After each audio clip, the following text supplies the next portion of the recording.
For many, the pressure to look thin starts at an early age. Working in the public eye, I'm no stranger to comments about my looks and weight. I grew up at an all-girls school where eating disorders were rife, and I saw so many friends struggle with it, and some even end up in hospital.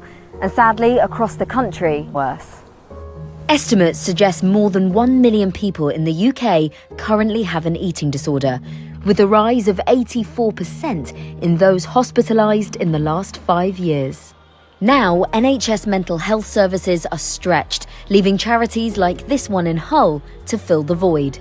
It's run by former Emmerdale actor Gemma Oaten, who struggled with an eating disorder herself. People are getting to crisis point before they can access services, but SEED is there to bridge that gap so that early intervention is implemented before people get to crisis point. So this is actually really personal to you, isn't it? It was really literally like my brain just switched overnight. And I remember saying to my dad one day, "Dad, am I fat?" Do you remember how old you were when you said that? Yeah, I was around 10 years old. And from that moment, 13 years of my life gone, nearly dying 4 times. And unfortunately, I didn't get the help that I needed straight away. To help change this, Gemma's parents started SEED, which has just moved into a new home in this shopping centre, allowing them to open 2 therapy rooms. Here it is. This is it. They're named after Big Brother contestant Nikki Graham and 17-year-old local girl Chelsea Blue, who both died 2 years ago after living with an eating disorder. So what's the thinking behind this room, Gemma? Within this room, we do one-to-one therapy. We also have a support and listening service. Attending a session today is 19-year-old Sienna. I know this isn't an easy thing to talk about at all. When did you first notice that you had an eating disorder?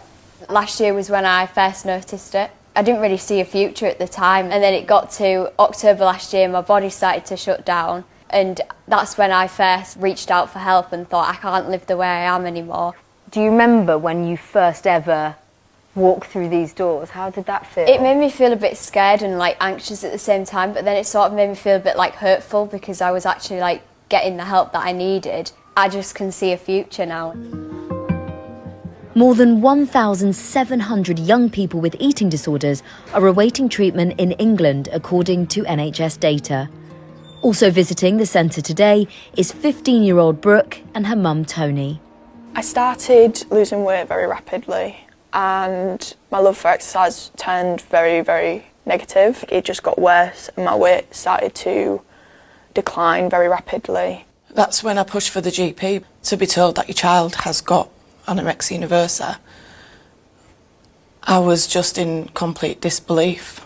How difficult was this at the start in terms of finding an answer and finding help? Incredibly hard. It can take months, even years, to get help. What was it like coming here? Without SEED, I just don't even want to think where we'd be. You get advice from everyone, you get that support and like there's a light at the end of the tunnel, you're going to be okay.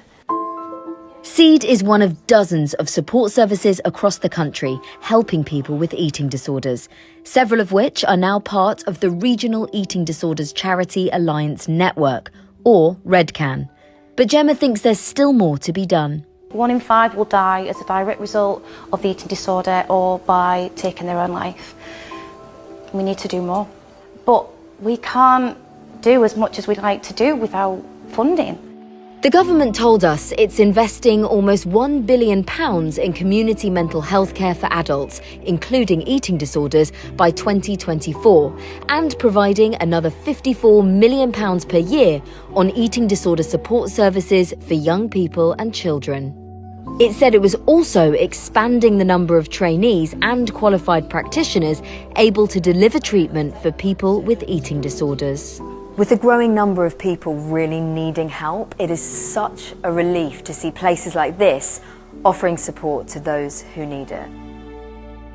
Oh, thank you to Gemma, Brooke and Sienna for sharing their stories. Such vital support, isn't it, that Gemma is offering there? It is indeed.